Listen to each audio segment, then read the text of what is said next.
एक स्त्री का अपहरण के लिए एक रावण को पुतला को जलाया जाता है, तो मैं उनका भी एविडेंस रखा हूं कि इंद्रदेव ने गौतम ऋषि का पत्नी अहिल्या को साथ बलात्कार किया, उसका दहन क्यों नहीं?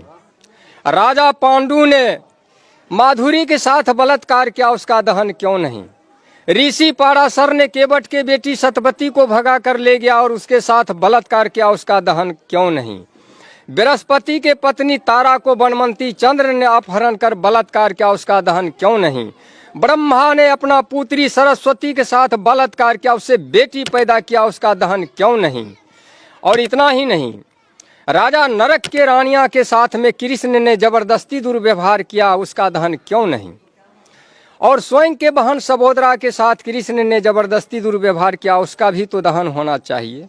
अब सोचिएगा, राधा और कृष्ण का रिश्ता क्या है? उनके धर्म शास्त्र ग्रंथ के अनुसार राधा कृष्ण का मामी है।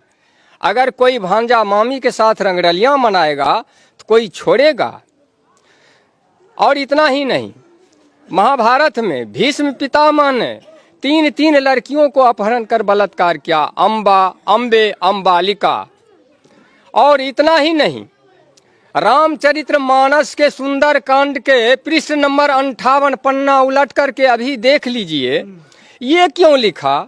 ढोल गमार शूद्र पशु नारी सकल तारिना के अधिकारी, क्यों लिखा? मनोकामना पूरी होगी ऐसे कहते जनता को, और घंटी बजा बजा करके ठगते रहता जनता को कि 22 वेद पुराण भारत में कहां से आए?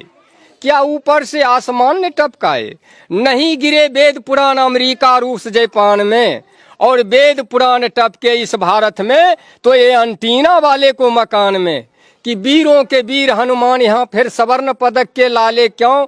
कि धन का देवी लक्ष्मी यहाँ फिर भूखी नंगी जनता क्यों? और ज्ञान का देवी सरस्वती फिर अनपढ़ जाहिल जनता क्यों? इन मनोवादियों ने हमारे 85% मूल निवासी भाइयों को भरमाया है। अरे अब तो समझ जाओ, हमारे अकल पर पड़ गया ताला है। 85% मूल निवासी भाइयों, अरे इन पत्थरों के मूर्तों से सर टकराते टकराते मर जाओगे, लेकिन इस समस्या से निजात कभी नहीं पा सकते हो। अब 33 करोड़ देवी देवता को पैदा करके छोड़ दिया है, जिसके पीछे हम 85% उलझे हुए हैं। हम असली बात को समझ नहीं रहे हैं, हम बर्बाद हैं, हम उजड़ रहे हैं, लेकिन असली बात को हम समझ नहीं रहे हैं। छोटा सा एक दोहा के तौर में आपको समझाना चाहूँगा। अब आप 10 गो मिट्टी का चूहा बना लीजिए और चूहे को रंग में पेंट पोचारा करके किसी चूहे को बिल पर रख दीजिए, और इधर से 5 गो बिल्ली को इंडिकेट कीजिए, तो क्या मिट्टी का चूहा को बिल्ली कैच करेगा? नहीं, कभी नहीं कर सकता है।